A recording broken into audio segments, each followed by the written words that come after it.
গাজায় ইসরায়েলের অমানবিক বোমাবর্ষণে একদিনে কমপক্ষে আরও ৭৩ জন নিহত হয়েছেন। শুধু গাজা সিটিতেই নিহত হয়েছেন ৪৩ জন।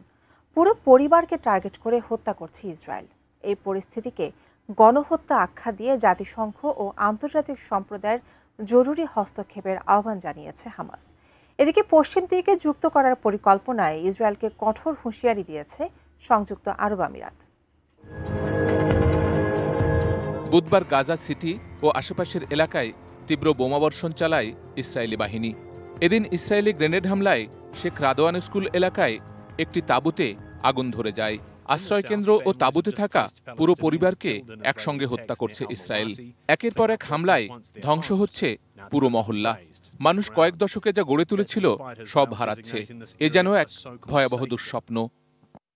আমি বুঝি নির্মাণের শিল্প, সালাম স্টিল বোঝে ডিউরেবিলিটি। সালাম স্টিল, মোস্ট ডিউরেবল স্টিল। এদিন উত্তর গাজা সিটিতে একটি পরিবারের ১০ জন নিহত হয়েছে।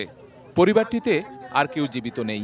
এই ঘটনাকে ভয়াবহ যুদ্ধাপরাধ বলে আখ্যা দিয়েছে হামাস। সংগঠনটি বলছে এটি ফিলিস্তিনিদের নিশ্চিহ্ন করার পরিকল্পনার অংশ। এমন প্রেক্ষাপটে হামাস জানিয়েছে তারা একটি সর্বাত্মক যুদ্ধবিরতি, ফিলিস্তিনি বন্দীদের বিনিময়ে সব ইসরায়েলি বন্দীকে মুক্তি দিতে প্রস্তুত। ইসরায়েলকে থামাতে জাতিসংঘ ও বৈশ্বিক সম্প্রদায়ের হস্তক্ষেপ চেয়েছে হামাস। গাজার গণমাধ্যম দপ্তরের তথ্যমতে শুধু গাজা সিটিতে গত ৩ সপ্তাহে অন্তত ১০০ রোবট বিস্ফোরণ ঘটিয়ে পুরো আবাসিক ব্লক ও মহল্লা গুঁড়িয়ে দিয়েছে ইসরায়েল। ১৩ আগস্ট শুরু হওয়া অভিযানে শুধু গাজা সিটিতেই মারা গেছে ১১০০ ফিলিস্তিনি।